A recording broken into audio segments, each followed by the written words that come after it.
सम्पूर्ण भाइ बहिनीहरूलाई आजको कक्षामा हार्दिक स्वागत गर्दछु। नमस्कार, म दुर्गा त्रिपाठी। आज म कक्षा 12 को अनिवार्य नेपाली विषय अन्तर्गत पाठ 7 हामीलाई बोलाउँछन् हिमचुली कविता शिक्षण गर्न गइरहेको छु।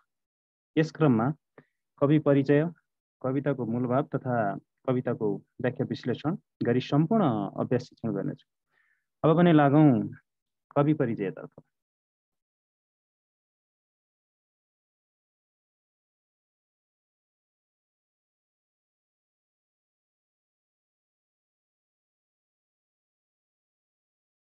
नेपाली साहित्यमा स्वच्छन्दतावादी भावधारामा परिष्कारवादी शैली शिल्पलाई अँगाल्ने शास्त्रीय छन्दवादी कवि माधवप्रसाद घिमिरे राष्ट्रकविका रूपमा चिनिन्छ।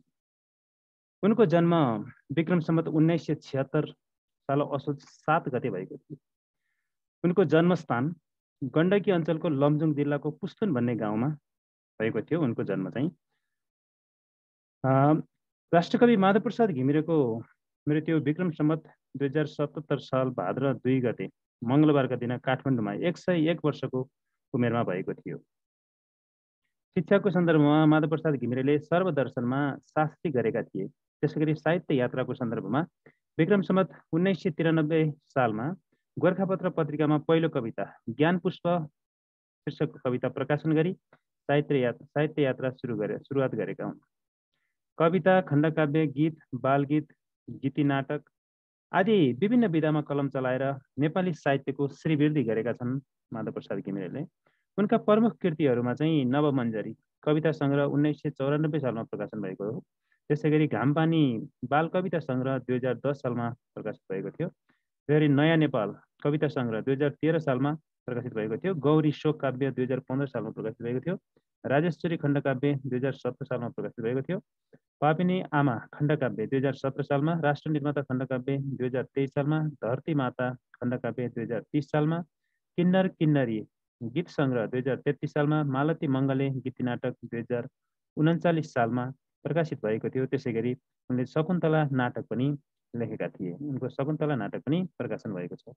माधवप्रसाद घिमिरेलाई नेपाली साहित्यको क्षेत्रमा पुर्याएको अतुलनीय योगदान स्वरूप विभिन्न पुरस्कार तथा मान सम्मानहरू प्राप्त भएका थिए। विशेषतः राष्ट्रकवि माधवप्रसाद घिमिरे राष्ट्रकविको उपाधिले सम्मानित भएका थिए। त्यसै गरी उनलाई चाहिँ गोर्खा दक्षिण बाहु, त्रिभुवन प्रज्ञा पुरस्कार, साझा पुरस्कार, पद्मश्री, साधना सम्मान पुरस्कार जस्ता विभिन्न पुरस्कारहरूबाट सम्मान गरिएको थियो, सम्मानित भएका थिए घिमिरे। उनको चित्राङ्कित हुलाक टिकट प्रकाशन गरेर नेपाल सरकारले उनलाई सम्मान गरेको छ हालसालै। त्यसै गरी राष्ट्रकवि माधवप्रसाद घिमिरेका काव्य प्रवृत्तिहरूको बारेमा मैले यहाँ छोटो बुँदागत रूपमा चर्चा गर्छु।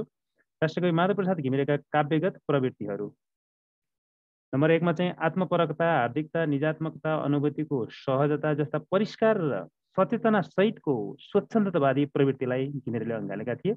त्यसै गरी 2 मा चाहिँ काव्यमा मानवीय मर्म र वेदनाको गीत गाउने घिमिरे जीवनवादी, सौन्दर्यवादी एवं मानवतावादी कवि हुन्। त्यसै गरी 3 नम्बरमा नेपाली प्रकृति, नेपाली संस्कृति, नेपाली जातिको गौरवगान गाउने राष्ट्रवादी कवि हुन् घिमिरे। त्यसै गरी 4 मा चाहिँ आत्मपरक, वस्तुपरक एवं हार्दिक प्रकृतिको चित्रण गर्ने प्रकृति प्रेमी एवं सौन्दर्य प्रेमी कवि हुन् घिमिरे। त्यस्तै गरी अर्को चाहिँ प्रकृतिका विभिन्न बिम्ब र प्रतीकहरूको प्रयोग गर्नु पनि उनको काव्यगत प्रवृत्ति अथवा विशेषता हो। त्यसै गरी अर्को चाहिँ स्वच्छन्दवादी भावधारामा परिष्कारवादी शैली शिल्पलाई अँगाल्ने शास्त्रीय छन्दवादी कवि हुन् राष्ट्रकवि घिमिरे। त्यसै गरी चाहिँ अर्को बुँदामा चाहिँ कवितागत प्रवृत्तिहरू हेरौँ। काव्यमा सूत्रात्मक एवं संक्षिप्त अभिव्यक्ति दिन रुचाउने कवि हुन्। त्यसै गरी अर्को 8औँ बुँदामा सामाजिक, ऐतिहासिक, पौराणिक, सांस्कृतिक एवं आध्यात्मिक आदि विषयगत विविधतालाई अँगाल्ने कवि हुन् उनी। त्यस्तै श्रृङ्गार, वीर, शान्त, करुण आदि रसमा आधारित भएर काव्य रचना गर्ने रसवादी कवि हुन् घिमिरे। त्यस्तै गरी 10औँ बुँदामा चाहिँ परिष्कारवादी शैली शिल्प, स्वच्छन्दतावादी भाव, विषयगत सौन्दर्यता, कोमल अभिव्यक्ति, हार्दिक प्रबलता अनि त्यसै गरी तत्सम शब्दको अधिकता, सूत्रात्मक अभिव्यक्ति, अध्यात्मवादी चिन्तन, भाव गाम्भीर्यता, परिष्कार धर्मी स्वच्छन्दतावादी प्रवृत्तिहरू घिमिरेका काव्यमा पाइन्छन् आदि चाहिँ राष्ट्रकवि माधवप्रसाद घिमिरेका काव्यगत प्रवृत्तिहरूलाई हामी यसरी औल्याउन सक्छौँ। यो छोटो चाहिँ काव्यगत प्रवृत्तिहरूको बारे मैले सङ्केत गरेँ। अब भने कविताको मूल भाव के हो त? कविताको मूल भाव र समग्रमा मैले विश्लेषण गर्न गइरहेको छु। कविताको मूल भाव अथवा सन्देश। हामीलाई बोलाउँछन् हिमचुली कविता। स्वच्छन्दतावादी, प्रकृति प्रेमी एवं मानवतावादी कवि माधवप्रसाद घिमिरेद्वारा रचित प्रकृति प्रधान कविता हो।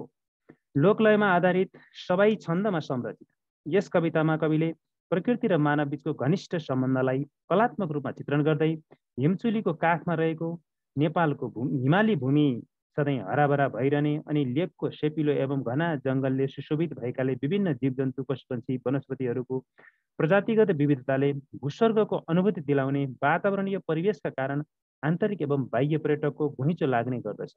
सधैँ नयाँ कुरा गर्न उत्सुक र समस्याबाट कहिले पनि पछि नहट्ने साहसी नेपालीहरूको बसोबास रहेको हिमचुलीले मानिसलाई हिमाल चाहिँ कहिल्यै नझुकी स्वाभिमानी बनी जस्तो सुकै प्रतिकूल अवस्थामा पनि सती साल चाहिँ अविचलित हृदयका साथ अदम्य साहस एवं वीरत्वलाई अङ्गाली निरन्तर अगाडि बढी सफलताको शिखर चुम्न प्रेरित गरिरहेको मूलभाव यस कवितामा पाइन्छ।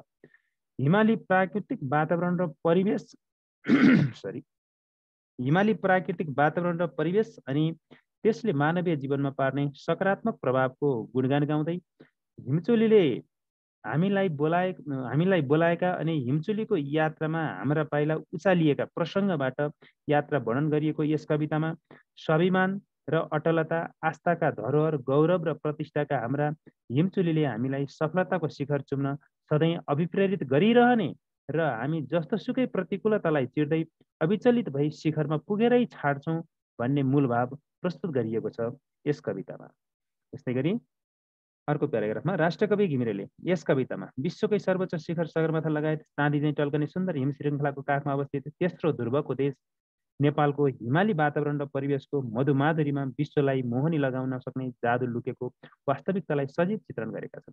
वर्षेनी लाखौँ पर्यटकहरूको आकर्षणको केन्द्र नै हिमाल रहेको र 12 महिना हिउँले ढाकिने हिमाललाई मुहान बनाएर अजस्र रूपमा बग्ने हिम नदीहरूकै कारण नेपाल जलस्रोतको धनी देशको रूपमा चिनिएको छ। हिमाली भेगमा चिसो र ओसिलो जमिनमा बहुमूल्य जडीबुटीहरूको भण्डार रहेको छ। हिमालको चिसो बताससँगै कस्तुरीको सुगन्ध बहने गर्दछ।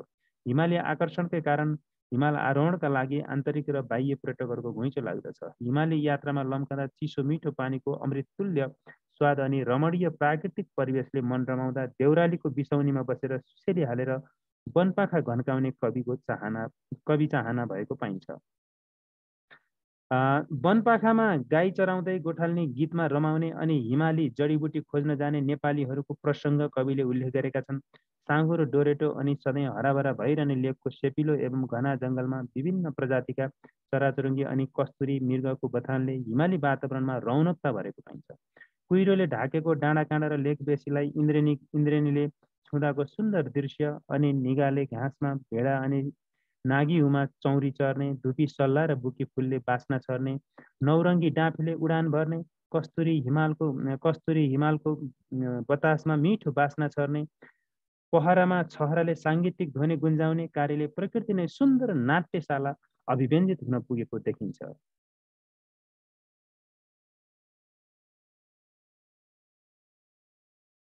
त्यस्तै गरी हिमाली क्षेत्रका बासिन्दाहरूको प्रमुख पेसा नै पशुपालन भएकाले भेडा बाख्रा चौरी पालन गर्ने अनि जडीबुटी खोजी सङ्कलन गरी बिक्री वितरण गरी अर्थ सङ्कलन गरी जीविकोपार्जन गर्ने सामाजिक परम्परालाई यहाँ चित्रण गरिएको छ।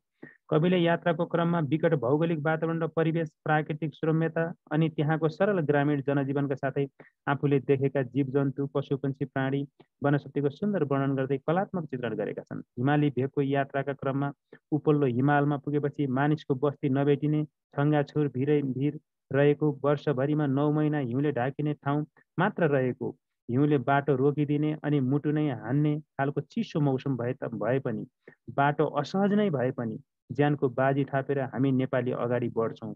सधैँ नयाँ कुरा गर्न उत्सुक र समस्याबाट कहिले पछि नहट्ने साहसी नेपालीहरू हामी सफलताको शिखर चुमेरै छाड्छौँ। हामी कहिल्यै लत्रन्नौँ, झुक्दैनौँ, विचलित हुँदैनौँ, अदम्य साहसका साथ नौलो यात्रा तय गरी सफलताको शिखर पुगेरै छाड्छौँ। कहिल्यै नझुक्ने अटल हिमालले हामीलाई सधैँ अदम्य साहस र ऊर्जा प्रदान गरेको छ अनि हिमचुलीले मानिसलाई सफलताको शिखर चुम्न प्रेरित गरिरहेको छ, जुन हामीलाई बोलाउँछन् हिमचुली कविताको मूलभाव अथवा सन्देश हो लेख्न सक्छौँ। त्यसै गरी अत घिमिरेद्वारा रचित हामीलाई बोलाउँछन् हिमचुली कवितामा हिमाली प्राकृतिक वातावरण र परिवेशको कलात्मक चित्रण गर्दै प्रकृति र मानवबीचको घनिष्ठ सम्बन्धलाई उजागर गरिएको छ। लोकलयमा आधारित सबै छन्दमा संरचित यस कवितामा तेस्रो ध्रुवका रूपमा यो धु चाहिँ रस हो, ध्रुव हो, तेस्रो ध्रुवका रूपमा चिनिने हिमाली मनोरम वातावरण र परिवेश अनि त्यसले मानवीय जीवन र जगतमा पार्ने प्रभावलाई प्रस्तुत गर्दै सधैँ नयाँ कुरा गर्न उत्सुक र समस्याबाट कहिले पछि नहट्ने वीर साहसी शक्तिशाली चाहिँ अविचलित हृदयका खानी अनि स्वाभिमानी गोर्खाली नेपालीहरूको बसोबास रहेको नेपालका हिमचुलीले सधैँ हामीलाई सफलताको शिखर चुम्न प्रेरित गरिरहन्छन् अनि हामी सफलताको शिखर चुमेरै छाड्छौँ भन्नु नै यस कविताको मुख्य भाव अथवा सन्देश हो भनेर हामी कवितालाई समग्रमा विश्लेषण गर्न सक्छौँ, मूल भाव हामी चाहिँ व्यक्त गर्न सक्छौँ। त्यसै गरी अब अभ्यासतर्फ लागौँ। अभ्यासको सन्दर्भमा चाहिँ शब्द भण्डारमा सबभन्दा पहिला एकमा भनेको छ शब्दकोशको सहायता लिई दिएका शब्द र अर्थबीच जोडा मिलाउनुहोस् भनेको छ। यहाँ चाहिँ शब्द र अर्थ हेरौँ। तिरिन भनेको चाहिँ घाँस पराल आदिको थोरै अंश हो। त्यसै गरी डोरेटो भनेको एक दुईजना मात्र हिँड्न हुने सानो बाटोलाई डोरेटो भनिन्छ। निनी भनेको गाईका ससाना बाछा बाछीलाई प्यारो गरेर भनिने शब्द हो। पातल भनेको सधैँ हराभरा भइरहने लेकको सेपिलो एवं घना जङ्गल हो। बुकी भनेको हिमाली भेगमा पाइने झार विशेष हो। त्यसै गरी नाग्यौँ भनेको चौरी गाई चर्ने ठाउँलाई नाग्यौँ भनिन्छ। छङ्गाछुर भनेको ज्यादै अग्लो र विकट खालको भिरो अथवा पहरो हो। खगर भनेको वर्षभरिमा 9 महिना हिउँले ढाकिने ठाउँ हो। त्यसै गरी सामल तुमल भनेको अन्न आदि खानेकुरा हो, जसलाई हामी सामल तुमल भन्छौँ। त्यसै गरी प्रश्न नम्बर 2 मा हेरौँ। 2 मा चाहिँ दिएका शब्दसँग मिल्ने अनुप्रासयुक्त शब्द पाठबाट खोजेर लेख्नुहोस् भनेको छ। यी शब्दहरूको अनुप्रासयुक्त शब्दहरू हेरौँ। राम्राको हाम्रा हुन्छ। त्यसै गरी शिखर, रहर, हेर्लान, घेर्लान, होलाको छोला, त्यसै गरी हिलाएर, झुलाएर, ढाक्ला, डाक्ला, त्यसै ध्वनिको पनि, पारी, मारी, त्यसै गरी हान्छको जान्छ हुन्छ, छापको चाहिँ नापजाप हुन्छ। प्रश्न नम्बर 3 मा हेरौँ। प्रश्न नम्बर 3 मा चाहिँ दिएका शब्दको पर्यायवाची शब्द पाठबाट खोज्नुहोस् भनेको छ। यसमा चाहिँ यो 3 मा चाहिँ दिएका शब्दको पर्यायवाची शब्द पाठबाटै खोज्ने भनेको छ है। यहाँ चाहिँ चिसो, देउराली, तिरिन जस्ता यी शब्दहरू दिएको छ। यहाँ चिसो, देउराली, तिरिन, टाँकुरा, फुल, बाटो यी शब्दहरू दिएको छ। यी शब्दको पर्यायवाची शब्द यानि कि उस्तै एउटै अर्थ दिने शब्द पाठबाटै खोज्ने भनेको छैन कि शब्दकोशबाट खोजेर लेख्ने, आफैले खोजेर लेख्ने, त्यो आफैले चाहिँ खोजेर शब्दकोशबाट अनि आफूले जे हुन्छ पर्यायवाची शब्द त्यो लेख्ने भन्नुभन्दा नि पाठबाटै खोज्ने भनेको छ। पाठमा मिल्ने शब्द कुन छ त्यसलाई खोजेर लेख्ने हो। पर्यायवाची शब्द पाठबाट यी दिएका शब्दहरूको चाहिँ पर्यायवाची शब्द पाठमै भएको मिल्ने शब्द खोज्ने हो। यहाँ सबै शब्दको चाहिँ पर्यायवाची शब्द पाठमा चाहिँ ठ्याक्कै भेटिँदैन। मिल्दो शब्द चाहिँ यहाँ मैले राखेको छु र केही चाहिँ पाठमा नभएको हुनाले त्यसलाई चाहिँ मैले आफैले लेखेको छु। हेरौँ शब्द र पर्यायवाची शब्द। चिसोको चाहिँ शीतल ओस हो जुन ठ्याक्कै भेटिँदैन त्यहाँ। देउराली भनेको चाहिँ नेटो मिल्छ है, भन्ज्याङ भन्न सकिन्छ। नेटो किताबमै छ, पाठमै छ र भन्ज्याङ नेटो अथवा भन्ज्याङ हो। त्यस्तै गरी तिरिन भनेको बुटी अथवा घाँस, विशेष गरी अब तिरिन भनेको घाँस हामी भन्न सक्छौँ। घाँस पराल आदिको थोरै अंश हो खास चाहिँ तिरिन, तर त्यहाँ चाहिँ बुटी पनि मिल्ने भएको हुनाले बुटी राखेँ मैले। यो चाहिँ किताबमा चाहिँ बुटी मिल्दोजुल्दो छ, तथापि चाहिँ यो तिरिन भनेको यो घाँस पराल आदिको थोरै अंश हो। अब त्यो घाँस पराल थोरै आदिको अंश यसरी भन्दाखेरि त यो के भन्छ भने अर्थ लगाइयो ठ्याक्कै पर्यायवाची शब्द नै त भएन। मैले त्यसरी घाँस लेखेँ, बुटी पनि भन्न सकिन्छ भनेर लेखेँ। त्यसरी टाकुराको चाहिँ शिखर भयो, यो छ चाहिँ किताबमै पाठमै। फुलको चाहिँ पुष्प कुसुम भन्न सकिन्छ। त्यसै गरी बाटोको चाहिँ डोरेटो भन्न सकिन्छ पर्यायवाची शब्द। त्यसै गरी अर्को चाहिँ प्रश्न नम्बर 4 मा हेरौँ। गीतमा प्रयोग भएका केही शब्द कथ्य रूपमा छन्। गीतमा लय मिलाउन यस्ता शब्दको प्रयोग गरिन्छ। ती शब्दको स्तरीय रूप दायाँतर्फ दिएको छ। यस्तै अन्य शब्द खोजी स्तरीय रूप समेत लेख्ने भनेको छ। यहाँ कल्ले, कसले हो स्तरीय रूप। नौरङ्गे भनेको नौरङ्गे भयो। अनि त्यसरी चम्री भनेको चौरी भयो। गोठालिनी भनेको गोठालिनी हो। यस्तै चाहिँ पाठबाट खोजेर लेख्ने अन्य शब्दहरू खोजेर स्तरीय रूप समेत लेख्ने भनेको छ। मैले चाहिँ यसरी चारवटा शब्द राखेँ। उक्लियौँला, उक्लौँला, हिलाएर, हल्लाएर, हल्का, हलुका, झुप्पा, झुपा भनेको छ। झुप्पा यसरी लेख्न सकिन्छ। यसलाई मैले 4वटासम्म बनाएर लेखेँ। त्यसपछि बोध अभिव्यक्तिमा हेरौँ। बोध अभिव्यक्तिमा प्रश्न नम्बर 1 मा दिएको गति र यति व्यवस्थाको अनुसरण गरी हामीलाई बोलाउँछन् हिमचुली कविता लयलाई वाचन गर्नुहोस् भनेको छ। यो सवाई छन्दमा चाहिँ 4 अक्षरमा रोकिने, 4 अक्षरमा 4 अक्षर र यता 2 अक्षर यसरी हो। यसै चाहिँ हामीलाई बोलाउँछन् हिमचुली राम्रा, हामीलाई बोलाउँछन् हिमचुली राम्रा, उकालीमा उचालिन्छन् हल्का पाइला हाम्रा। यो लयमा, यो सवाई छन्दमा चाहिँ लोक लयमा यसरी चाहिँ यसलाई वाचन गर्न सकिन्छ।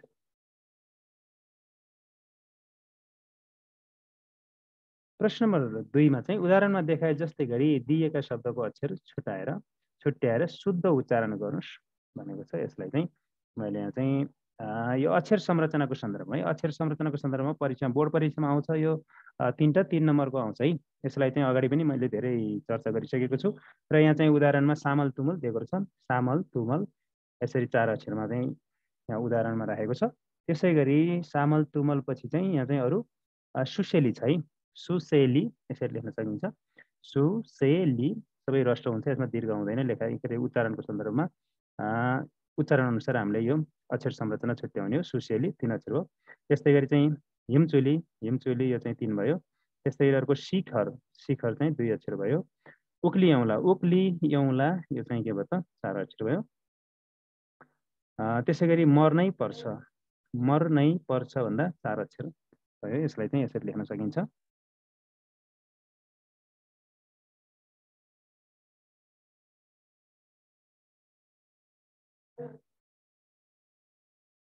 तीनमा चाहिँ कविताको पहिलो र अन्तिम श्लोक सुन्नुहोस् र 3 मा वर्णन गरिएका विषयका बारेमा छलफल गर्नुहोस् भनेको रहेछ। यसलाई चाहिँ यसरी चाहिँ लेख्न सकिन्छ। हेरौँ, पहिलो र अन्तिम श्लोकको चाहिँ मुख्य भाव, मुख्य विषयको बारेमा चाहिँ छलफल गऱ्यो भने चाहिँ मैले मुख्य विषय समेटेर यहाँ चाहिँ लेखेको छु। यसलाई हेरौँ।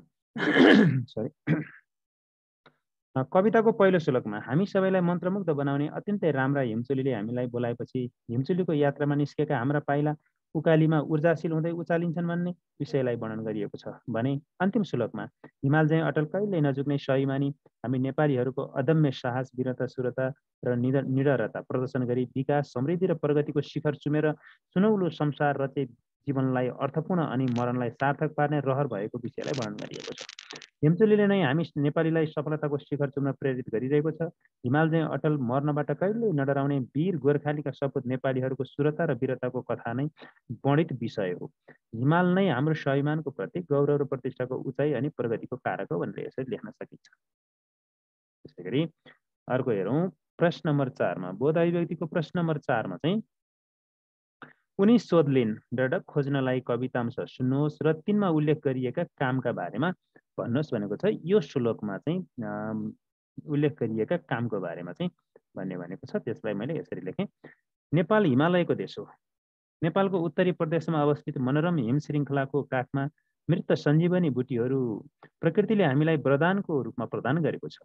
कैयौँ नेपालीहरूले तिनै जडीबुटीहरू खोजेर सङ्कलन एवं बिक्री वितरण गरी अर्थोपार्जन गरेर आफ्नो जीवनयापन गर्ने गर्दछन्। अत उक्त कवितांशमा हिमाली क्षेत्रमा पाइने यार्सा गुम्बा, 5 औँले, जटामसी जस्ता बहुमूल्य जडीबुटीहरू खोज्न तथा सङ्कलन गर्न जाने कार्यलाई उल्लेख गरिएको छ भनेर लेख्न सकिन्छ। त्यस्तै गरी अर्को प्रश्न नम्बर 5 मा पाठका आधारमा हिमाली भेगको महत्त्वका बारेमा समूहमा छलफल गर्नुहोस् भनेको छ। हिमाली भेगको महत्त्व के छ त? हो, त्यो महत्त्वलाई चर्चा गर्नु पर्यो। ल हेरौँ, मैले यसरी उल्लेख गरेको छु। स्वच्छन्दवादी प्रकृति प्रेमी एवं मानवतावादी कवि माधव प्रसाद घिमिरे नेपाली प्रकृतिका उपासक हुन्।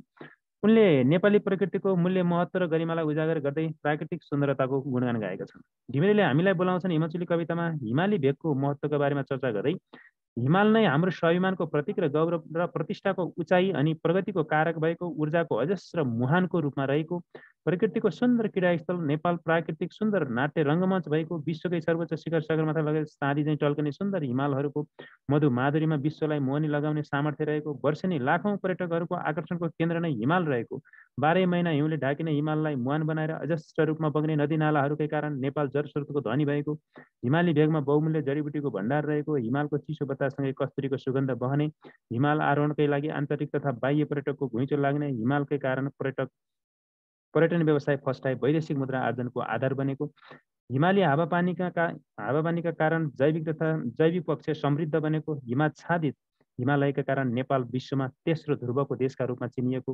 हिमाल र हिमाली क्षेत्रका नदीनाला, छाँगा छहरा, झरनाको प्राकृतिक सुरम्य अनि साङ्गीतिक झङ्कारले गुन्जायमान रहेको, भिर, पाखा, टाकुरा, पहरा, पखेरा, वनकुञ्ज, लतागिरी, लेकपेशीमा डुल्ने मृगका बथान, कस्तुरीको सुगन्ध, चौरी गाईका बगाल, डाँफे, मुनालको उडान, धुपी सल्लाको सुसाई, गुफा, कुनाकन्दराको अलौकिकता, देउराली भन्ज्याङको सुसेली आदि हिमाली भेगका सौन्दर्यवर्धक आभूषणका कारण नेपाल विश्वकै आकर्षक गन्तव्य रहेको, सुरता र वीरताको पाठ सिकाउने हिमाल हाम्रा वीर स्वाभिमानी र अटलताका प्राकृतिक गुरु हुन्, आस्थाका धरोहर, प्रतिष्ठाका चुली हुन् भनी हिमाली भेगको महत्त्व दर्शाउन खोजिएको छ भनेर यसरी लेख्न सक्छौँ। प्रश्न नम्बर 6 मा हेरौँ त के छ।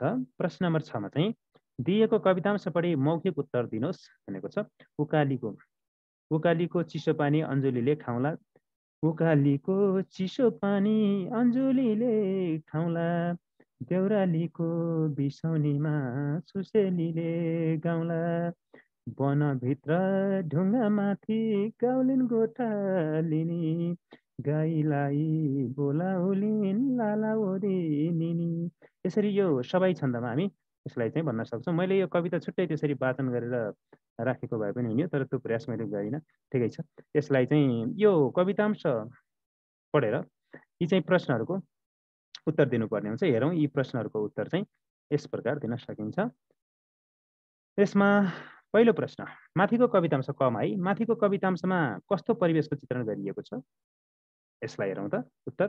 माथिको कवितांशमा उकाली, देउराली, वनपाखा आदिले हिमाली भौगोलिक वातावरण परिवेशका साथै चिसो पानी अञ्जुलीले खाने, बिसौनीमा सुसेली गाउने, गोठालो जाने, गाई चराउने जस्ता कार्यले ग्रामीण परिवेशको चित्रण गरिएको छ भनेर हामी चाहिँ उल्लेख गर्न सक्छौँ। ग्रामीण परिवेशको, हिमाली ग्रामीण परिवेशको चित्रण गरिएको छ। खमा, देउरालीको बिसौनीमा सुसेलीले गाउँला, यस कथनको तात्पर्य के हो त? हेरौँ यसको उत्तर चाहिँ ग्रामीण समुदायमा कृषि कर्मको सन्दर्भमा लेकबेसीमा आउँदा जाँदा, देउरालीमा बिसाउँदै, हिमालको चिसो बतासको आनन्द लिँदै, थकाइलाई बिर्साउँदै, प्रकृतिको काखमा रमाइलो अनुभूति गरी सुसेली हाल्दै गीत गाएर आनन्द लिने गर्दछन् भन्नु नै देउरालीको बिसौनीमा सुसेलीले गाउँला भन्ने कथनको तात्पर्य हो भनेर यसलाई उत्तर दिन सक्छौँ। त्यसै गरी गमा के छ? वनभित्र ढुङ्गामाथि गाउलिन् गोठालिनी, यस कथनलाई सामान्य पदक्रममा रूपान्तरण गर्नुहोस् भनेको छ। यसलाई चाहिँ सामान्य पदक्रममा, यो विशिष्ट आलङ्कारिक यो चाहिँ विशिष्ट पदक्रममा छ। यसलाई चाहिँ हामी सामान्य पदक्रममा यसरी लेख्न सक्छौँ। गोठाल्नी, वनभित्र ढुङ्गामाथि गाउलिन् चाहिँ सामान्य पदक्रम भयो। कर्ता कर्म क्रियाको यो चाहिँ जो चाहिँ वाक्य संरचनाको सन्दर्भले हामी लेख्यौँ भने त्यसलाई चाहिँ सामान्य पदक्रम भनिन्छ। र साहित्यिक दृष्टिकोणले आलङ्कारिक रूपमा चाहिँ कर्ता कर्म क्रियाको चाहिँ श्रृङ्खला अगाडि पछाडि पारेर लेखेको चाहिँ विशिष्ट पदक्रम छ। यो मैले अगाडि पनि चर्चा गरेँ जस्तो लाग्छ। गोठाल्नीले गाईलाई कसरी बोलाउँछिन्? घरमा गोठाल्नीले गाईलाई कसरी बोलाउँछिन्? यसको उत्तर हेरौँ। गोठाल्नीले गाईलाई लाला ओदी निनी भनेर बोलाउँछिन्।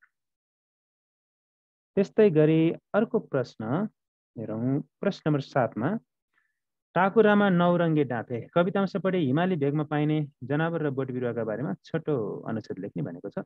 यसलाई चाहिँ यसरी लेख्न सकिन्छ। भौगोलिक विविधताले सुशोभित नेपालमा हिमाल, पहाड र तराईको जैविक संरचना फरक फरक रहेको छ। हिमाली भेगमा चिसो अथवा ठन्डा समशीतोष्ण हावापानीमा आफ्नो अस्तित्व कायम गर्न सक्ने जनावर र बोट बिरुवाहरू मात्र पाइन्छन्।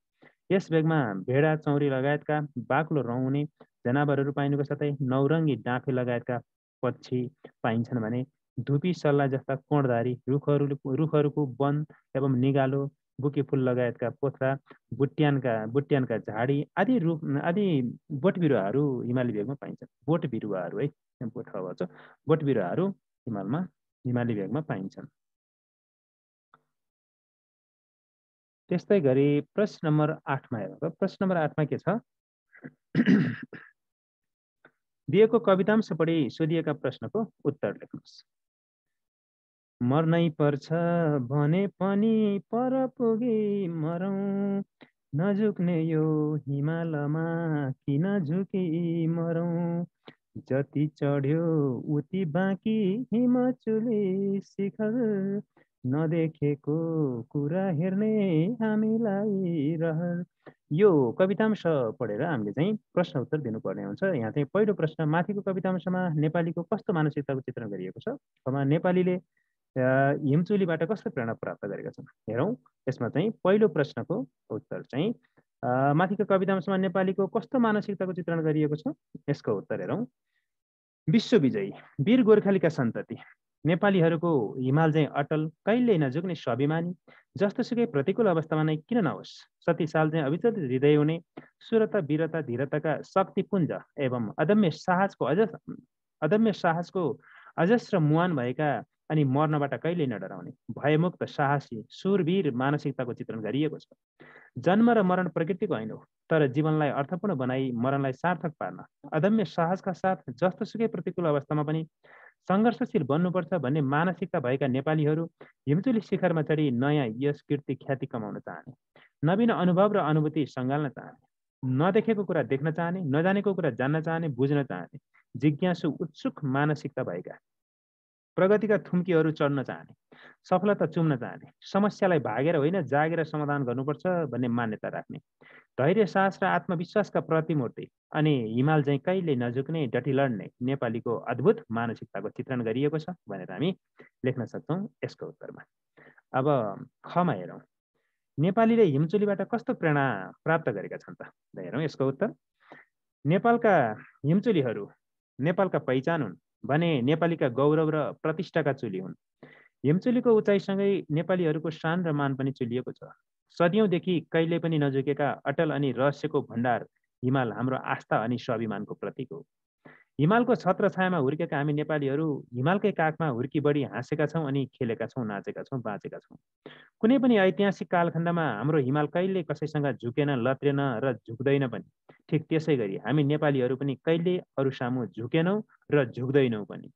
जसरी जस्तोसुकै प्रतिकूल वातावरण नै भए पनि हिमाल कति पनि डगमगाउँदैन, त्यसै गरी हामीमा पनि धैर्य साहस र आत्मबल कहिल्यै डगमगाउँदैन।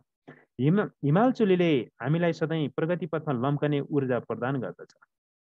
सफलताको शिखर चुमी नयाँ नौलो कीर्ति राखी राष्ट्र र राष्ट्रियतालाई चम्काएर जीवनलाई सार्थक पार्ने प्रेरणा प्रदान गर्दछ। नदेखेको नजानेको नबुझेको कार्य गर्न प्रेरणा प्रदान गर्दछ। नयाँ जोस जाँगर उमङ्ग पैदा गरिदिन्छ।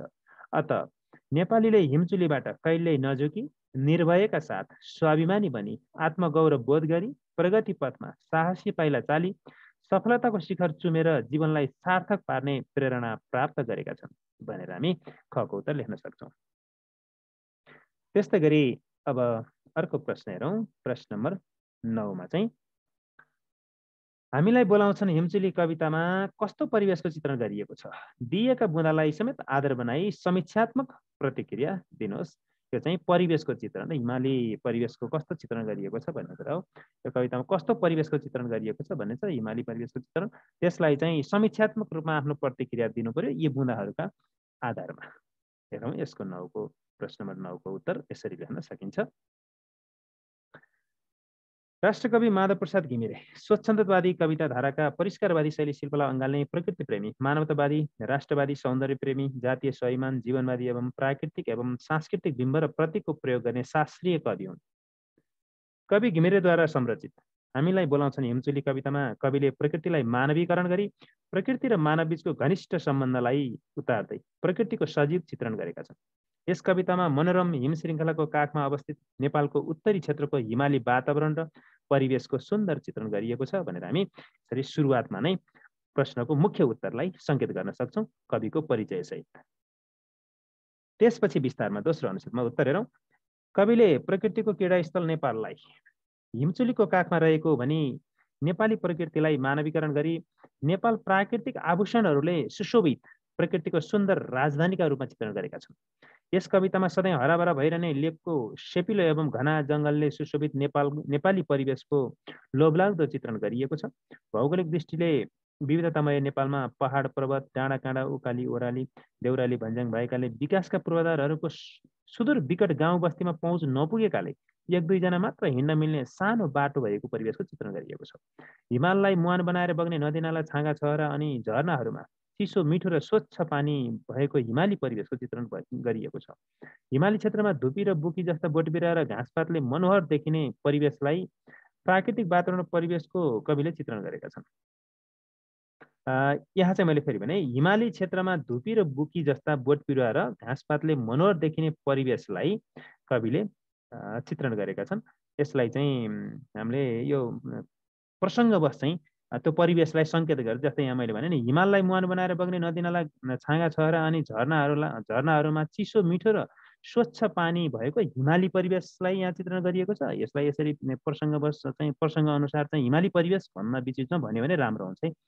हिमाली क्षेत्रमा धुपी र बुकी जस्ता बोटबिरुवा र घाँसपातले मनोहर देखिने परिवेशलाई कविले चित्रण गरेका छन्। त्यसै गरी कस्तुरी र नौरङ्गे डाँफेको स्वतन्त्र उपस्थितिका कारण नेपालको हिमाली परिवेश आकर्षक बनेको रमणीय प्राकृतिक वातावरण र परिवेशको कविले चित्रण गरेका छन्। हिमाली क्षेत्रमा बसोबास गर्ने नेपालीहरूले जीविकाका लागि भेडा र चौरी पालन गर्नुका साथै हिमालका जडीबुटी सङ्कलन गर्ने र बेचबिखन गरी अर्थ सङ्कलन गरेर जीविकोपार्जन गर्ने गरेको हिमाली ग्रामीण समुदायको आर्थिक परिवेशको चित्रण गरिएको छ। यसरी लेख्न सकिन्छ। सधैँ नयाँ कुरा गर्न उत्सुक र समस्याबाट कविले कहिल्यै पनि पछि नहट्ने वीर गोर्खाली साहसी नेपालीको बसोबास रहेको नेपालको वीरता र सुरताले युक्त साहसिक परिवेशको चित्रण गरिएको छ भन्न सकिन्छ। अनि त्यसै गरी हिमचुलीले मानिसलाई सफलताको शिखर चुम्न प्रेरित गरिरहेको प्रकृति र नेपालीहरूको ऊर्जा, साहस र प्रेरणाको स्रोत बनेको परिवेशको कलात्मक चित्रण गरिएको छ यस कवितामा भनेर यसरी उत्तर लेख्न सकिन्छ। अब भने लागौँ प्रश्न नम्बर 10 तर्फ। प्रश्न नम्बर 10 मा हेरौँ के छ। प्रश्न नम्बर 10 मा चाहिँ हामीलाई बोलाउँछन् हिमचुली कविताले दिएको सन्देश के हो? समीक्षात्मक उत्तर लेख्नुहोस् भनेको छ।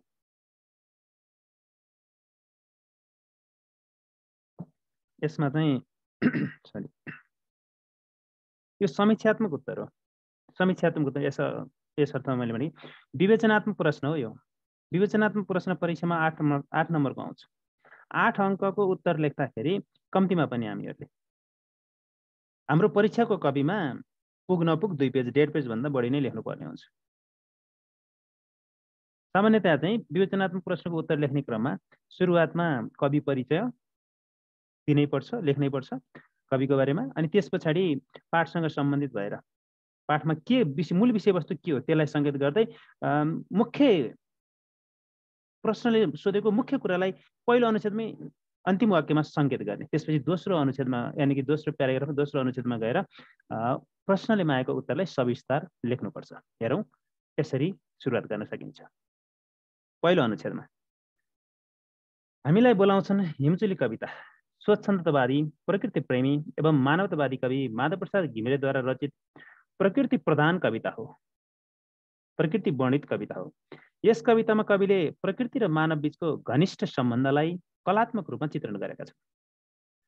उनले हिमाली प्राकृतिक वातावरण र परिवेश अनि त्यसले मानवीय जीवनमा पार्ने सकारात्मक प्रभावको गुणगान गाउँदै प्राकृतिक सुन्दर नाट्य रङ्गमञ्च नेपालको हिमाली भेगको महत्त्वको बारेमा चर्चा गर्दै हिमाल नै हाम्रो स्वाभिमानको प्रतीक, गौरव र प्रतिष्ठाको उचाइ अनि प्रगतिको कारक भएको ऊर्जाको अजस्र मुहानको रूपमा रहेको भाव अभिव्यक्त गरेका छन्। हिमाली यात्रा वर्णन गरिएको कविद्वारा हिमाली यात्रा वर्णन गरिएको यस कवितामा चाहिँ विशेष गरी कविताले स्वाभिमान र अटलता, आस्थाका धरोहर, गौरव र प्रतिष्ठाका चुली हिमालले हामीलाई सफलताको शिखर चुम्न सधैँ प्रेरित गरिरहेका छन्। हामीलाई सफलताको शिखर चुम्न सधैँ अभिप्रेरित गरिरहने सन्देश दिएको छ यो कविताले भनेर सुरुमा यो कविताले दिएको सन्देश के हो त नि भन्ने कुरालाई हामीले पहिलो अनुच्छेदमा सङ्केत गर्ने उत्तरलाई। त्यसपछि दोस्रो अनुच्छेदमा सविस्तारमा चर्चा गर्ने। राष्ट्रकवि घिमिरेले यस कवितामा विश्वकै सर्वोच्च शिखर सगरमाथा लगायत चाँदी चाहिँ टल्किने सुन्दर हिम श्रृङ्खलाको काखमा अवस्थित तेस्रो ध्रुव प्रदेश नेपालको हिमाली वातावरण र परिवेशको मधुमाधुरीमा विश्वलाई मोहनी लगाउन सक्ने जादु लुकेको वास्तविकतालाई सजीव चित्रण गरेका छन्। वर्षेनी लाखौँ पर्यटकको आकर्षणको केन्द्र नै हिमाल रहेको र 12 महिना हिउँले ढाकिने हिमाललाई मुहान बनाएर अजस्र रूपमा बग्ने हिम नदीहरूकै कारण नेपाल जलस्रोतको धनी देशका रूपमा चिनिएको छ। हिमाली भेगमा चिसो र ओसिलो जमिनमा बहुमूल्य जडीबुटी भण्डार रहेको छ। हिमालको चिसो बतासँगै कस्तुरीको सुगन्ध बहने गर्दछ। हिमाली आकर्षणकै कारणले हिमाल आरोहणका लागि आन्तरिक तथा बाह्य पर्यटकको घुइँचो लाग्दछ। हिमाली यात्रामा लम्कँदा चिसो मिठो पानीको अमृततुल्य स्वाद अनि रमणीय प्राकृतिक परिवेशले मन रमाउँदा देउरालीको बिसौनीमा बसेर सुसेली हालेर वनपाखा घन्काउने कवि चाहना प्रकट भएको छ। वनपाखामा गाई चराउँदै गोठाल्ने गीतमा रमाउने अनि हिमाली जडीबुटी खोज्न जाने नेपालीहरूको प्रसङ्ग कविले उल्लेख गरेका छन्। साँगुरो डोरेटो अनि सधैँ हराभरा भइरहने लेकको सेपिलो एवं घना जङ्गलमा विभिन्न प्रजातिका चराचुरुङ्गी अनि कस्तुरी मृगको बथानले हिमाली वातावरणलाई रौनक भरेको पाइन्छ। कुहिरोले ढाकेको डाँडाकाँडा र लेकबेसीलाई इन्द्रेणीले छुँदाको सुन्दर दृश्य अनि निगाले घाँसमा भेडा अनि नागिउमा चौरी चर्ने, धुपी सल्ला र बुकी फुलको बास्ना फुलले बास्ना छर्ने, नौरङ्गी डाँफेले उडान भर्ने, कस्तुरी हिमालको बतासमा मिठो बास्ना छर्ने, पहरामा छहराले साङ्गीतिक ध्वनि गुन्जाउने कार्यले प्रकृति नै सुन्दर नाट्यशाला अभिव्यञ्जित हुन पुगेको देखिन्छ भनेर हामी यसलाई चाहिँ लेख्न सक्छौँ। त्यसै गरी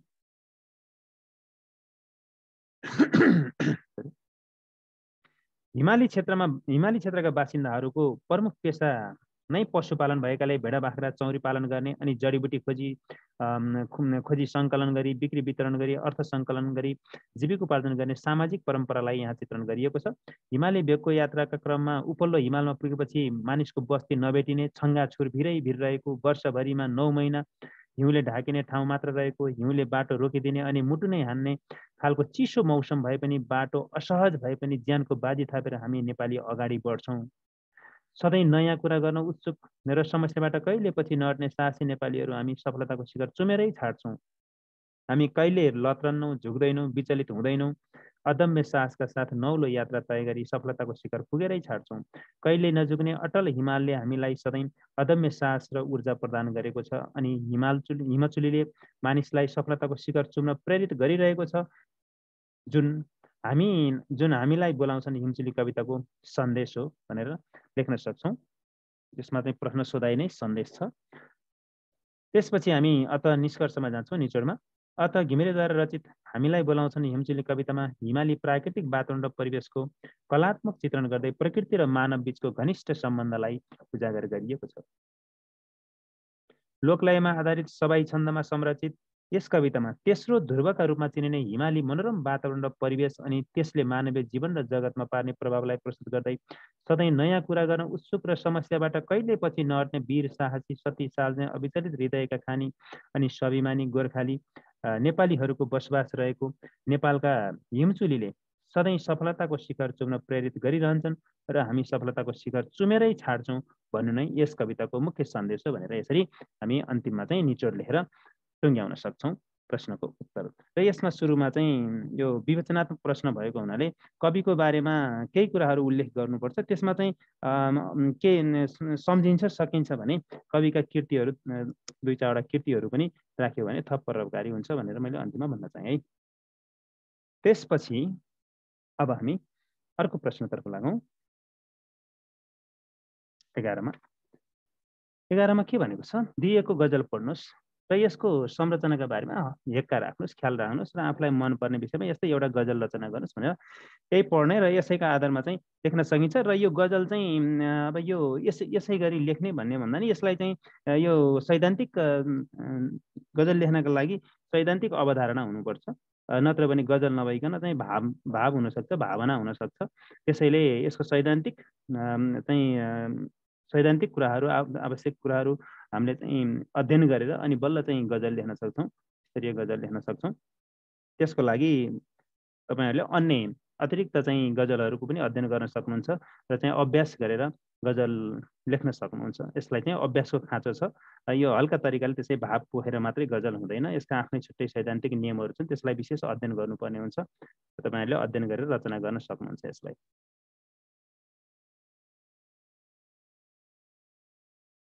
प्रश्न नम्बर 12मा चाहिँ दिएको अनुच्छेद पढी सोधिएका प्रश्नको छोटो उत्तर लेख्नुहोस् भनेको छ। यसलाई चाहिँ मैले अनुच्छेदको यो 4वटा प्रश्न छ, हेरौँ। यसको दिएको अनुच्छेद पढी सोधिएका प्रश्नको छोटो उत्तर दिनुहोस् भनेको छ। यसलाई चाहिँ प्रश्न उत्तर हेरौँ। कमा चाहिँ कविता भनेको के हो? यसमा कविता विचार वा भावको लयबद्ध कलात्मक भाषिक अभिव्यक्ति हो भन्न सकिन्छ। त्यस्तै गरी कविता र गजलमा के अन्तर छ? यसमा चाहिँ यसको प्रश्नको उत्तर कविता छन्दमा र गजल बहरमा फरक फरक संरचना ढाँचामा लेखिने भएकाले कविता र गजलमा संरचनागत अन्तर छ भन्न सकिन्छ। फेरि गमा चाहिँ गजलका संरचक के हुन् त? गजलका संरचक तत्त्वहरू भन्नुहुन्छ। गजलका संरचकहरू हेरौँ। गजलका संरचक बहर, मिसरा, शेर, मतला, मक्ता, काफिया, रदिफ आदि हुन्। त्यसै गरी अर्को के छ प्रश्न हेरौँ। गजलका प्रत्येक शेरको दोस्रो मिसरा कस्तो हुनुपर्छ भनेको छ। यसमा चाहिँ हेरौँ।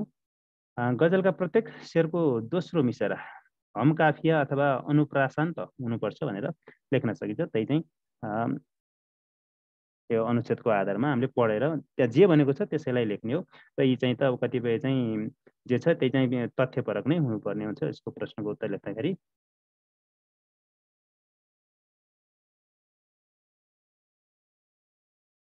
ल त भाइ बहिनीहरू, आजको कक्षा यति नै गरेँ मैले। अर्को कक्षामा यसै पाठको अभ्यास, विशेषतः यो भाषा तत्त्व अन्तर्गत जो चाहिँ के भनेको छ भने शब्द निर्माणको सन्दर्भमा चाहिँ उपसर्ग, प्रत्यय, सन्धिसँग सम्बन्धित भएर अभ्यास राखिएको रहेछ। अर्को कक्षामा मैले यो शब्द निर्माणको क्रममा चाहिँ उपसर्ग, प्रत्यय र सन्धिको सैद्धान्तिक चर्चासहित उदाहरणहरू, सूत्रहरू सहित चाहिँ अभ्यास शिक्षण गर्नेछु, विस्तृत छलफल गर्नेछु, शिक्षण गर्नेछु, सैद्धान्तिक चर्चा गर्नेछु। सैद्धान्तिक चर्चा गरेर अनि प्रशस्त उदाहरणहरू र चाहिँ अब सूत्रहरू प्रस्तुत गर्दै अनि त्यसपछि यस किताबमा समावेश गरिएका विभिन्न प्रश्नहरू, यहाँ चाहिँ जो भाषा तत्त्वमा राखिएका प्रश्नहरू छन्, अभ्यासहरू छन्, त्यो चाहिँ हल गर्नेछु, शिक्षण गर्नेछु। आजलाई यति नै, धन्यवाद।